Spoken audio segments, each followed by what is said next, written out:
Alrighty. So in today's video, I'm going to be sharing with you the top 3 option strategies for small accounts. And guess what?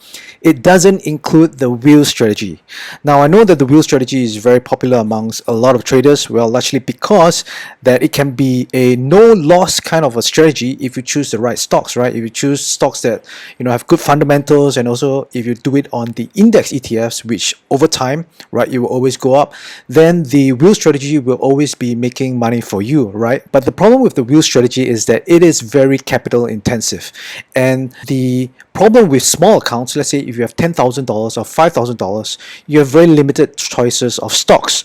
And in order for the wheel strategy to really be profitable, you need to choose the right stocks. And a lot of these right stocks tend to be much more expensive, like $100 or more. So that's like $10,000 or more in terms of capital if you get filled on your cash secured put on just one level. So what happens then if you get caught on that level? Let's say, for example, it blows through your cash secured put, now you're long and the market just tanks. So in that case, all you have to do is just wait until the market recovers, right? There's really not much you can do. So in this video, I'm going to be sharing with you the 3 option strategies that does not have include the wheel strategy. And you can just literally use this on any stocks that you want. So it's much more versatile. So if you have a smaller account size, let's say for example $5,000 or even $3,000, you can use these 3 option strategies. All right, so let's head over to the very first option strategy, and that is the bull put spread. So the bull put spread, also known as the short put spread, or you can call it the short vertical spread or the credit spread, right? There's many names, but what you have to understand is that this is a bullish defined risk option strategy where you anticipate the underlying stock to go up. So it is a bullish strategy. Now, this can be a high probability premium selling option strategy, right? So the way that I'm going to show you, I'm going to share with you, is where you can design this strategy so that you have at least a 70% probability of profit. That means you will be winning at least 70% of the time. So what is the bull put spread? Now, the bull put spread includes 2 single options, right? First, you sell a put option, so you have a short put and it's usually out of the money, and then you will buy a put further out of the money. So this long put down here is meant to hedge the short put down here. So in this way, your losses are kept, and this is usually roughly about $5 or $10 away. Right, so for example, if you sell the short put option, let's say at $100, then you will want to buy a put option roughly $5 away at $95 or $10 away at $10. So this way, your maximum loss is kept to the distance of this width of your vertical spread, this bull put spread. So compared to the short put, your max risk is defined. So you know what your maximum risk is going to be when you put on the trade. So even if the stock goes to 0, you can only lose the maximum risk that you define it to be. So this is the good thing about the bull put spread, right? Compared to the wheel strategy, if you happen to choose the stock that goes to 0 or drops like 80%, well, you're going to have to wait a long time for it to come back up, or if you want to cut loss, it'll be a hefty loss. But in this case, even if the stock goes to 0, your loss has already been predefined when you put on the trade. So that is why this is very good for small accounts, because you do not blow your account on any single trade. So this is very important, because in the game of trading, you want to be in the game long enough so that you're profitable, right? You want the probability of profit, you want the probability to work out for you in the long term. So if you were to put all your capital into one trade, and if for some reason it doesn't work out, then you wiped up your account, right? So that is why this is good for small accounts. You can do it even if you have like $5,000 or even $3,000. So I'm going to share with you the trade mechanics. So basically, what I like to do is I like to use the stochastics indicator, right? So I use the stochastics indicator. Some people use the RSI. It's the same as well. Basically, what it's trying to identify is the overbought or oversold conditions in the market. So since this is a bullish strategy, we are looking for the indicator, the stochastics indicator, to be oversold, right? So we always want to put the odds in our favor, right? Now, of course, I always say this in every video whenever there is the stochastics involved, that oversold can always just continue going lower, right? It could be oversold and the market continues to go down. So the thing is that this is probability, right? So would you rather sell, or rather would you put on a bullish trade when the market is overbought or when it's oversold? So logic would say that of course you want to wait until it's oversold. So that is why we always want to put things in our favor. So I want to wait until it is oversold before I put on the bull put spread. So once you see that the indicator is oversold, so like in this case you can see on this bar down here, you can see that the stochastics is already oversold. So at this point, this is where I'm looking to put on a bull put spread. So what I'm going to do is I want to sell a 20 to 30 delta bull put spread. Basically, the 20-30 delta is where your short strike is, your short put strike is, and I want it to be roughly $5 or $10 wide. So I want to place it around 30 to 60 days to expiration. Okay, and I want to aim for a credit of roughly $1 to $1.50. So let's say, for example, if you get a credit of $1 on a $5 wide bull put spread, what it means is that the maximum profit that you can gain if the market goes above your short strike at expiration would be $1. Right, so for every contract that is $100 and your maximum loss is $5 minus $1, that means it's $400. That means if you hold until expiration and the trade is inside of your put options, inside of your bull put spread, it's in the money, then the maximum you can lose is $400. Now, if you receive a credit of $1.50, then the max loss you would have would be $3.50. So you can see it's basically just taking $5, the spread of the width of this vertical spread, minus off the credit which you receive. So similarly, if you have a $10 wide bull put spread, so you want to aim for double, roughly $2 to $3. Of course, there's always a trade-off. The lesser credit you receive, you will get a higher probability of profit. You have a higher win rate. But if you receive a higher credit, generally you will have a lower win rate because it means that you're going for the short strike that is slightly closer to where the market is.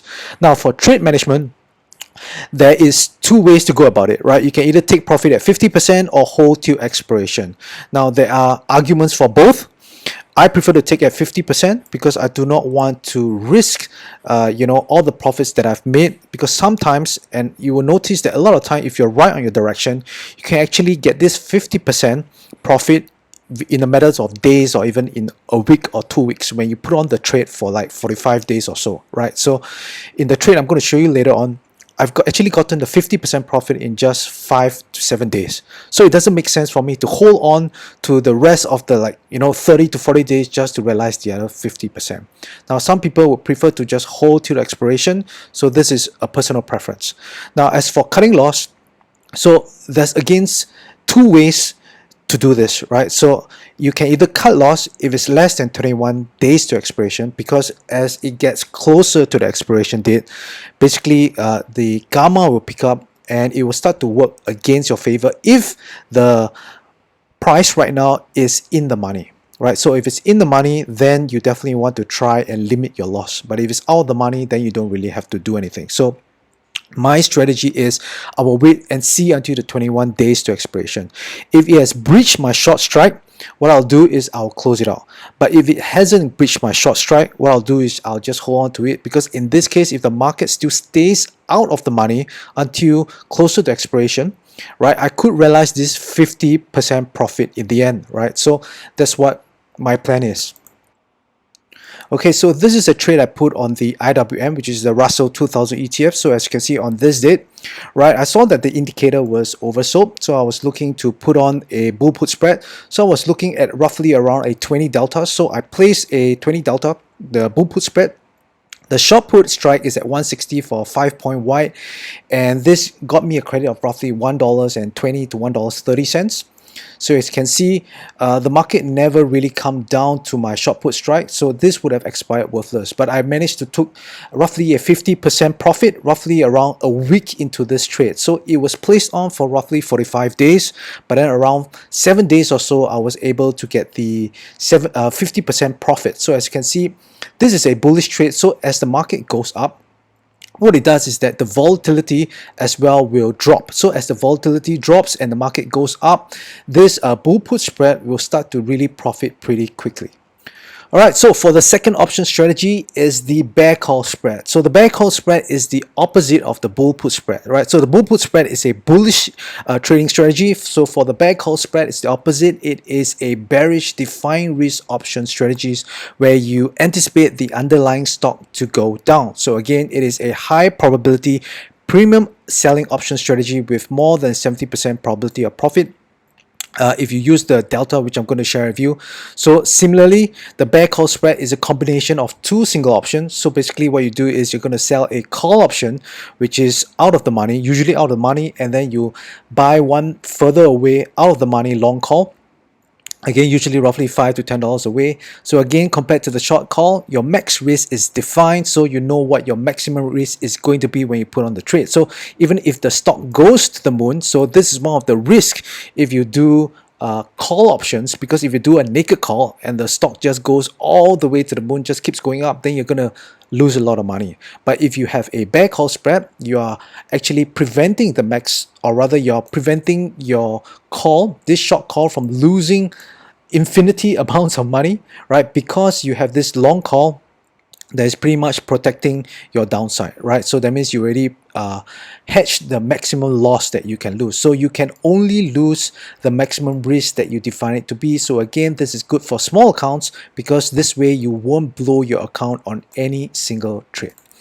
By the way, guys, if this video has been helpful for you so far, I'd appreciate if you hit the thumbs up button and also subscribe to my channel so I can create more videos like this for you in the future.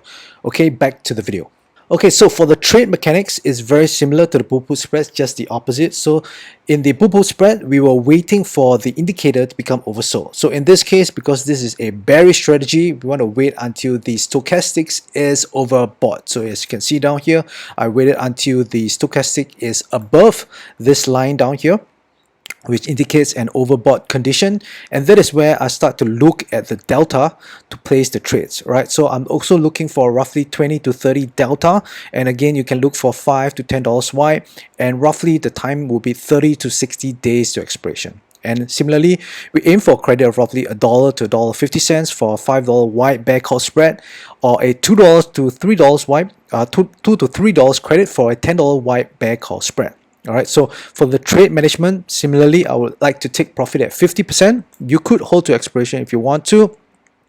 And then for me, I will cut loss if it's less than 21 DTs and the short strike is breached. But if it does not breach, I will hold on to it until it either goes in the money, at which point I will close out the trade, or hold on until I make this 50% profit. Alright, or you could just hold to expiration if you like as well.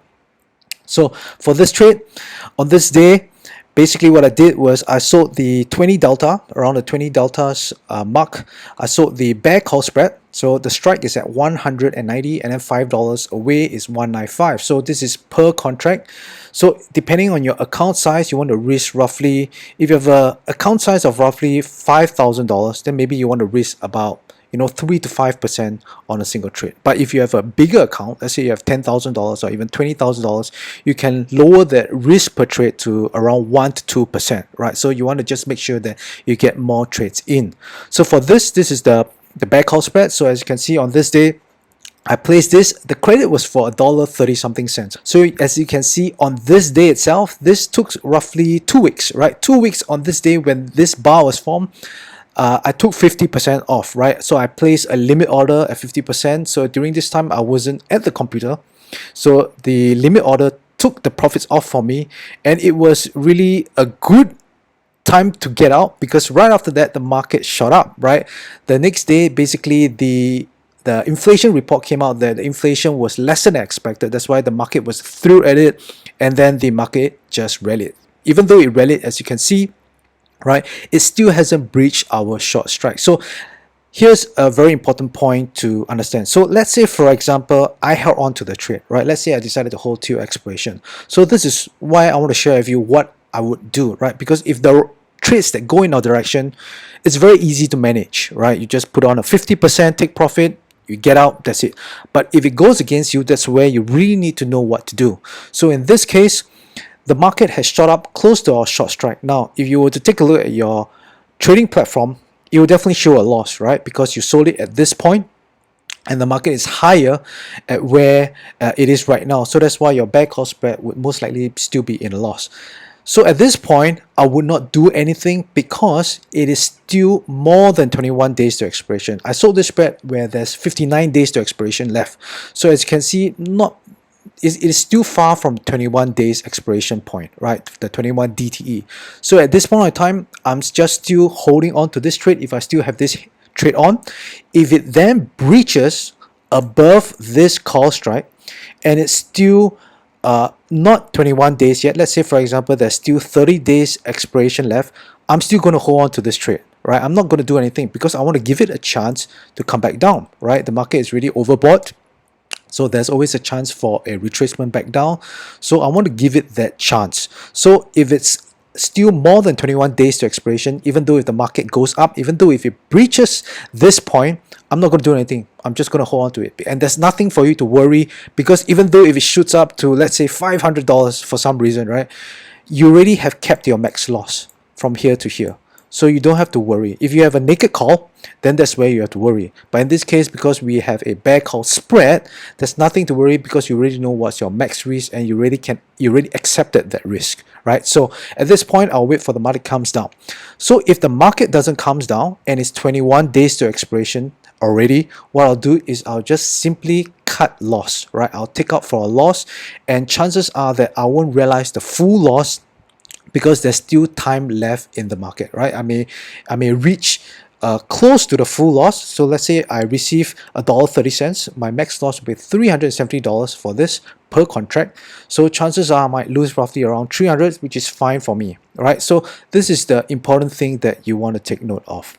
Alright, so finally we have option strategy number 3, and that is the iron condor. So the iron condor is just a combination of the first two strategies, right? So the iron condor is a neutral defined risk option strategy where you anticipate the underlying stock to stay within a range in the short term, right? So this is also a high probability premium selling option strategy, right? But it's roughly only 60% probably profit, because this time you have both sides, right? You do not have just one side. If you have the bull put spread, right, the bull put spread will show a graph like the roughly like this, right? So anything past this point, let's say for example this is the break-even point, so anything past this point from here to here is always in a profit.